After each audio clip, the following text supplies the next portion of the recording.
الحمد لله رب العالمين والعاقبة للمتقين والصلاة والسلام على سيد الأنبياء والمرسلين وعلى آله وأصحابه أجمعين. اللهم صل على سيدنا محمد كلما ذكره الذاكرون صل على محمد كلما غفل عن ذكره الغافلون. கண்ணியத்துக்கும் பெருமதிப்புக்குரிய இஸ்லாமிய பெரியவர்களே, நண்பர்களே, தாய்மார்களே, அல்லாஹுடைய மாபெரும் கிருபை. அல்லாஹ் தொடர்ந்து நல்ல காரியங்களை, நல்ல நசீபுகளை கொடுத்து கொண்டே இருக்கிறான். இதற்கு நன்றி செலுத்தக்கூடிய மக்களாக அல்லாஹ் நம்மை எல்லாம் ஆக்கியவர்கள் புரிவானாக. தொடர்ந்து அமல் செய்யக்கூடிய நல்ல நசீபுகளையும் கொடுப்பானாக. கண்ணியமானவர்களே, இன்று நம்முடைய சிந்தனைக்காக அல்லாஹ் சுப்ஹானஹு வ தஆலா ஒரு கூட்டத்தை அழித்த விஷயங்களை எல்லாம் குர்ஆனிலே பேசுகிறார்.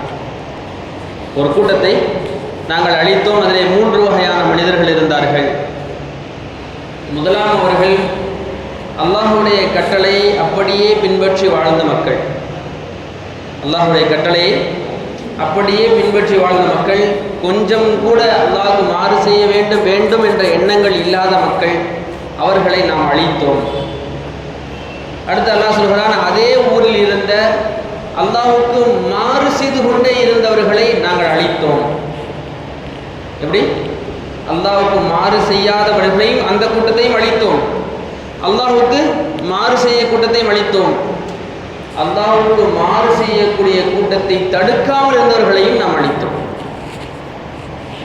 கணியத்துக்குரிய மேலான நண்பர்களே, தாய்மார்களே, இந்த ஆயத்தின் மூலமாக, இந்த சம்பவங்களின் மூலமாக தெரிய வரக்கூடிய விஷயம் என்னவென்றால், தவறுகள் நடக்கின்ற பொழுது எனக்கு ஏன் இந்த வம்பு, நான் என் பாட்டு இருந்துட்டு போகிறேன், இருக்கிற இடம் தெரியாமல் இருந்துக்கிறேன் என்ற வாசகங்கள் சொல்லப்படுமையானால் அவர்களுக்கான சிந்தனைக்குரிய வசனங்கள் தான் இவைகள் எல்லாம்.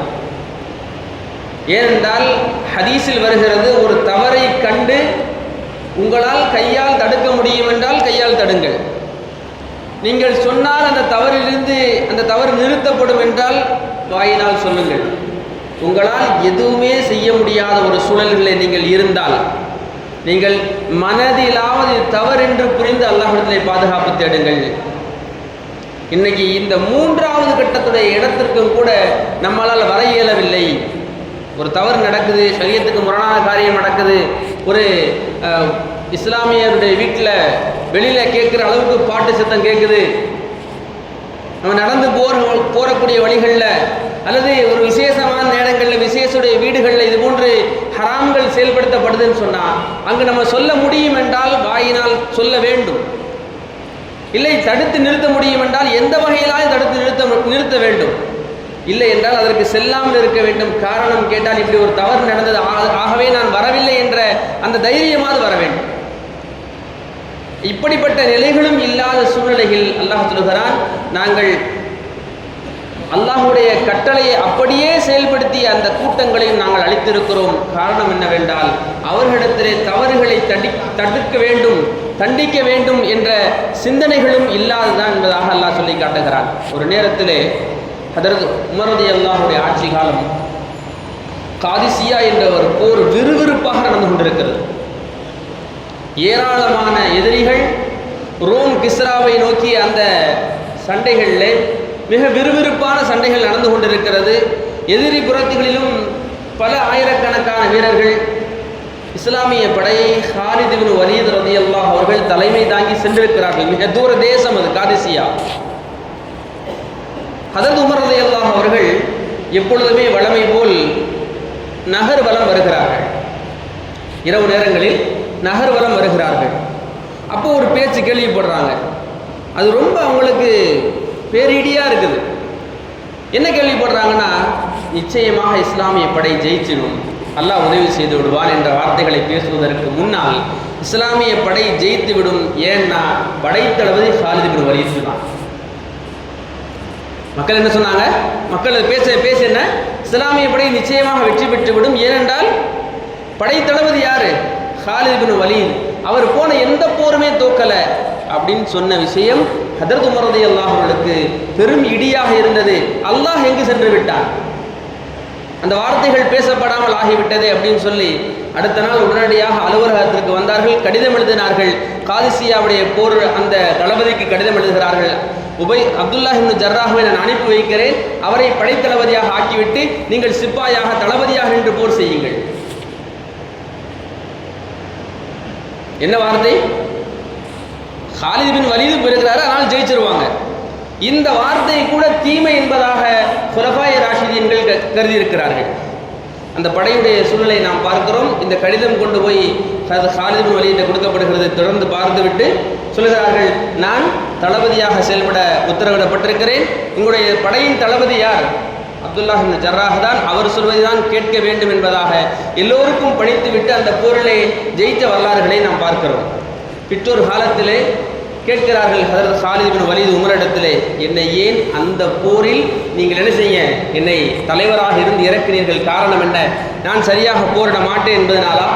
என்னுடைய வீரத்தின் மீது உங்களுக்கு சந்தேகம் வந்து விட்டதா என்பதாகெல்லாம் பல கேள்விகளை கேட்கின்ற பொழுது உமர் சொல்கிறார்கள், இல்லை இல்லை, அல்லாஹ் உங்களை கொண்டு பல வெற்றிகளை கொடுத்திருக்கிறாங்க. ஆனால் காலம் செல்ல செல்ல மக்களிடத்திலே இந்த தவறான கருத்து தோன்றிவிட்டது. சொன்ன வார்த்தைகளை பாருங்கள்.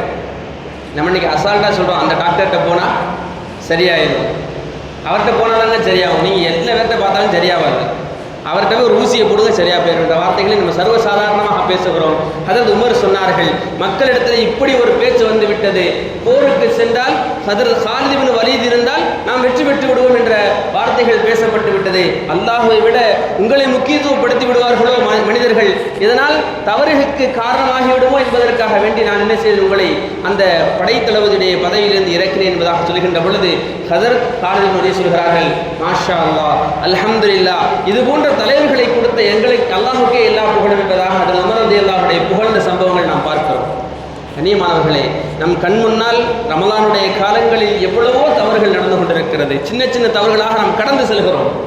குறிப்பாக சொல்ல வேண்டும் என்றால், இஸ்லாமிய சமூகத்துடைய பெரும் நெருக்கடியான ஒரு சூழல், நோன்பு வைக்க சக்தி இருந்தும் கூட சின்ன குழந்தைகள் எல்லாம் நோன்பு வைத்திருக்கிறார்கள்.